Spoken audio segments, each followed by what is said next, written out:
From here, there, and everywhere, the Army Hour brings you feature stories about what's happening in the Army around the world. This week from Fort Benning, Georgia, a two-part report on the United States Army Infantry Board.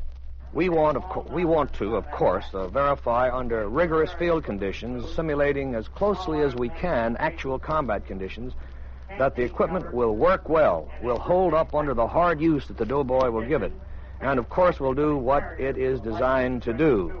On the scene at the instrumented small arms range. Or he does not know where these cells are, and I think even if he saw them, he wouldn't know what they was doing. But anyway, when he passes through this, it trips a photoelectric cell, and it causes the target to come up, plus the simulators to go off and the other battle noises that he would find in a combat situation.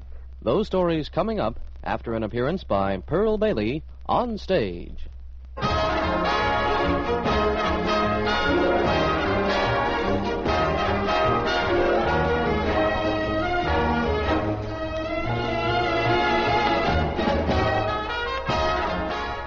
On Stage, Showplace of the Stars, where each week we present for your enjoyment the big names of the entertainment world and the Army's finest talent. Our guest this time is a star who needs no other introduction than the mention of her name. Here is the great Pearl Bailey with Baby Don't You Quit Now. Sing pretty for the people, Pearlie May.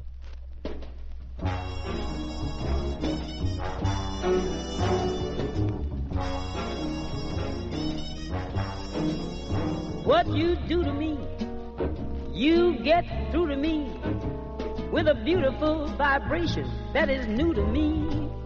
And instead of no, what comes out is oh, oh. Baby, baby, don't you quit now. When tomorrow lips meet two coral lips, then they'll kiss me now. Later we can quarrel lips. I should turn you off, but you turn me on. So, baby, don't you quit, don't quit now. Every kiss I take is a piece of cake.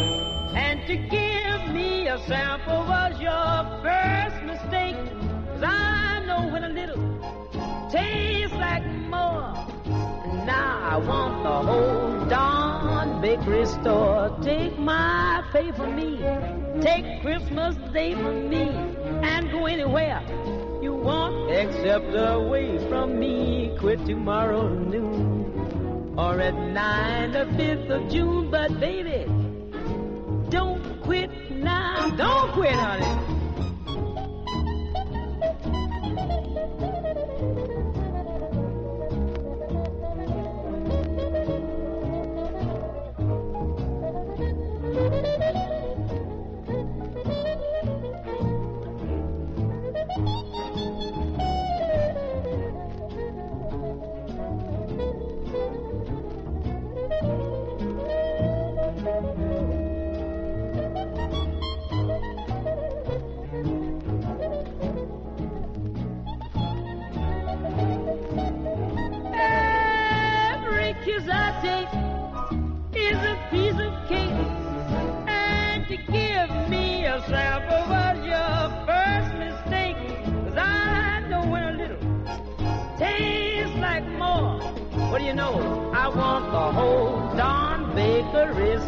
Take my pay for me, Christmas Day for me, and go anywhere, anywhere you want, except away from me. Quit tomorrow noon, or at 9 the 5th of June. But baby, baby, I'm begging you not to quit now. That's definite.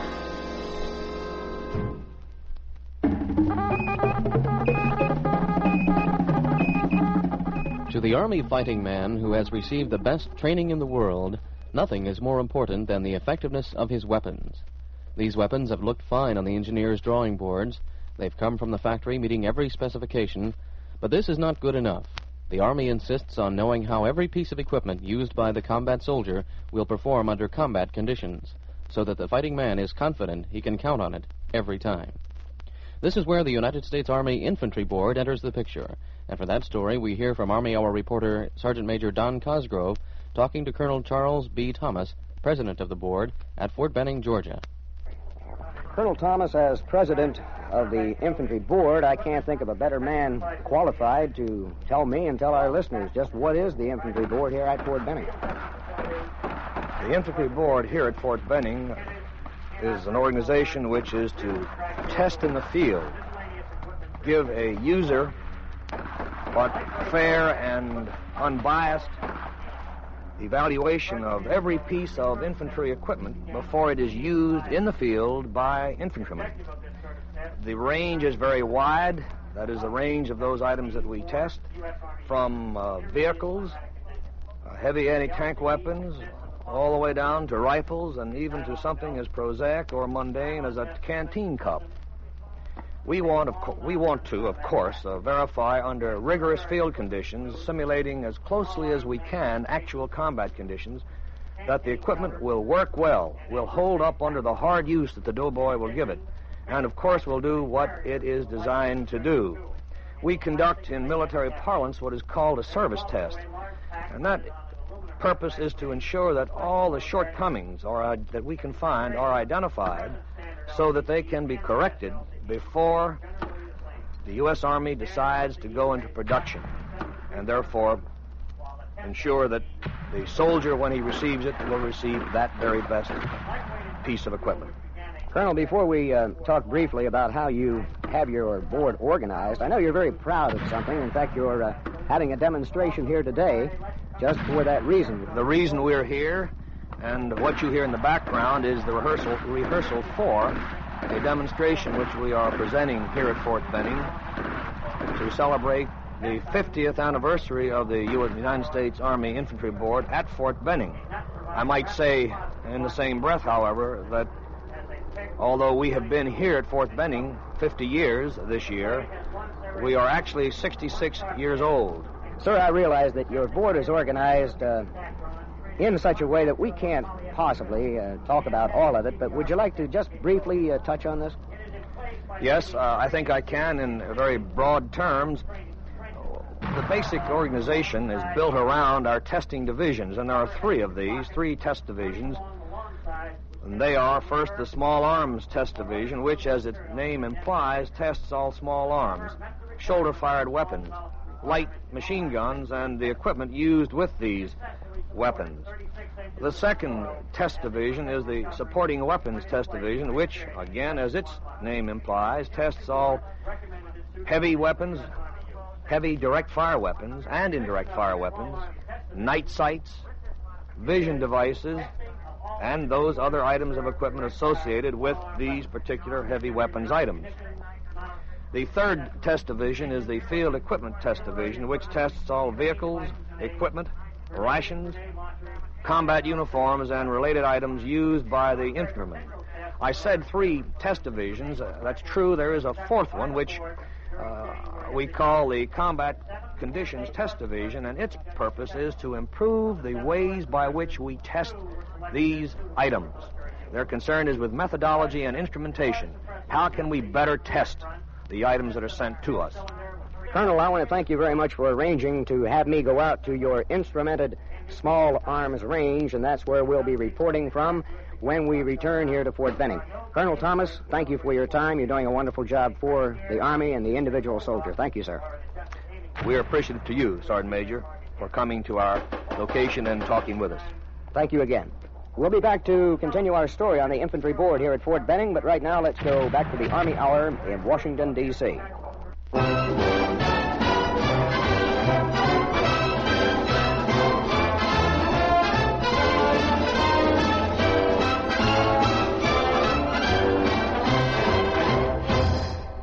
To the United States Army Infantry Board on its 50th anniversary, a salute by the United States Army Band and Chorus with the infantry song, Follow Me.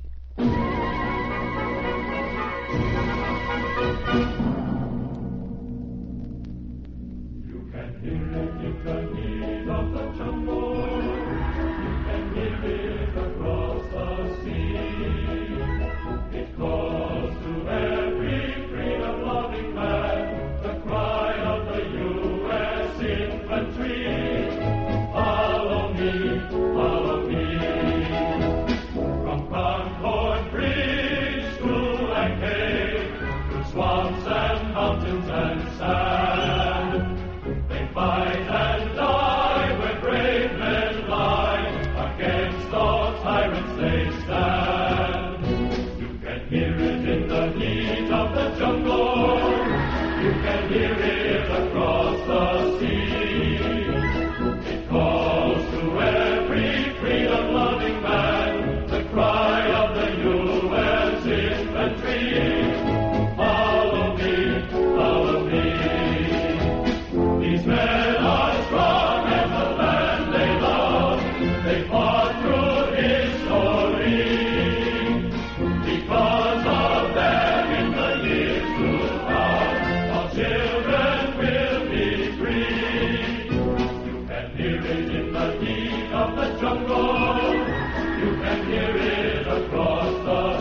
Back to Fort Benning and Sergeant Major Cosgrove, this time on the instrumented small arms range, talking to Captain Glenn Crammell.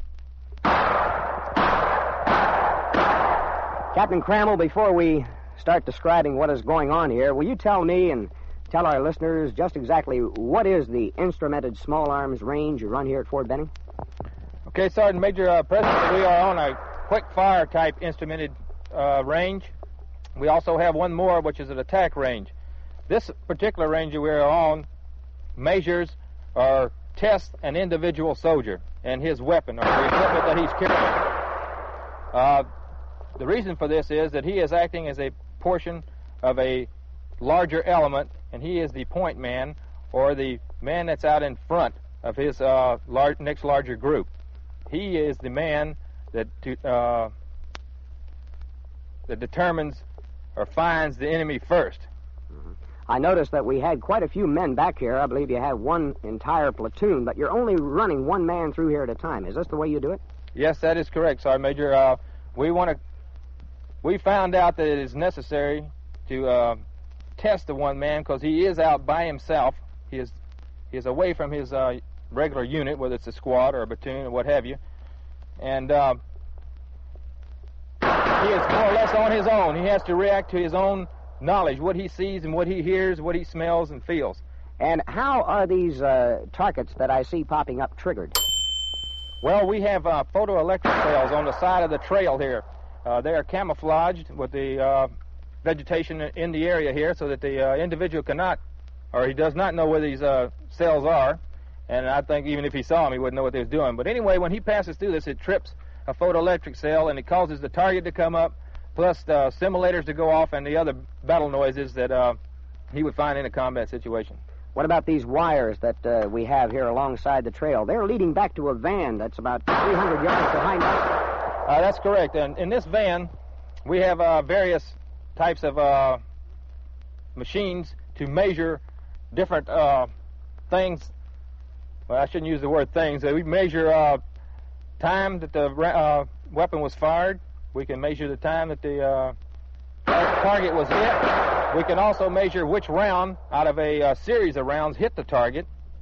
And this could be valuable in testing new weapons. This isn't going to mean much to our listener, but we're standing here getting ourselves wet. You obviously come out here in all types of weather. That's correct. We test this range 365 days out of a year, regardless of the weather. Sunshine, rain, snow, you just don't care, do you? That's right, Sergeant Major. I'm standing here in my green uniform, and you're standing in fatigues. Sir, you seem to enjoy this work. Just how long have you been doing this type of work? Well, I arrived here on the 2nd of September from Vietnam. And what unit were you with over there, sir? 1st Brigade, 5th Division, Mechanized. I see you wear the combat infantry badge, and I imagine you saw a bit of it over there, didn't you? A little bit, Sergeant Major. Where did you get your commission? I got mine through ROTC. What school did you go to? Northwestern State College in Natchitoches, Louisiana. And how long have you been in the Army? 6.5 years. You like it? Yes, I do, Sergeant Major. Going to stick around for a while. I hope to. I don't think I'll stay a day over 30. That's wonderful. Well, listen, thank you very much. And before we drown, I'd like to say that that is just one part of the story of what the Infantry Board does here at Fort Benning, Georgia. And I'll thank you very much for your time, Captain Crammell. Good luck on your military career. Thank you very much, Sergeant Major. From Fort Benning, Georgia, Sergeant Major Don Cosgrove returns you to the Army Hour in Washington, D.C.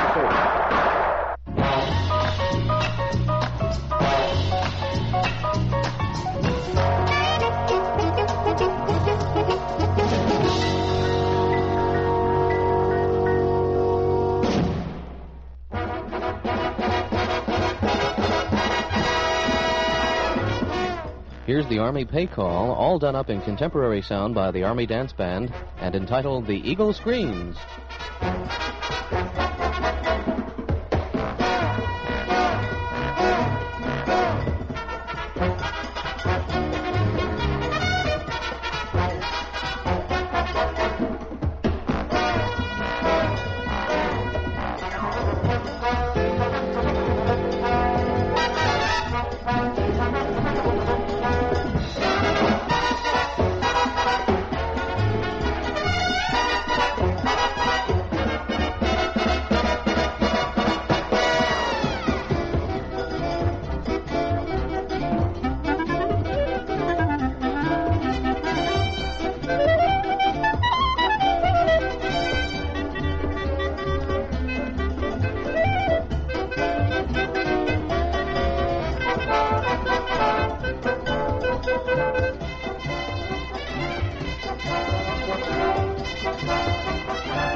The barrel house sound of the Army Dance Band and Honky Tonk.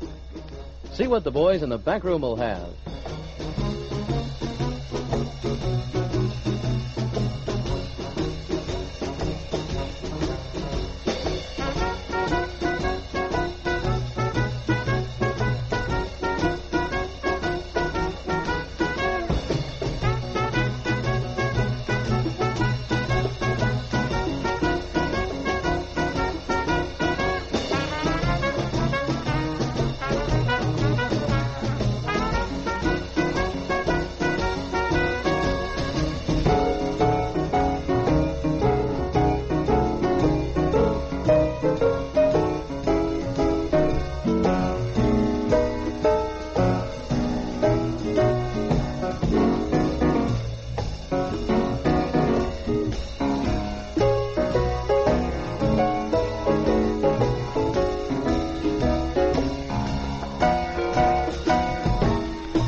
The Army Hour, pre-recorded for broadcast at this time, is produced by the Office of the Chief of Information, Department of the Army.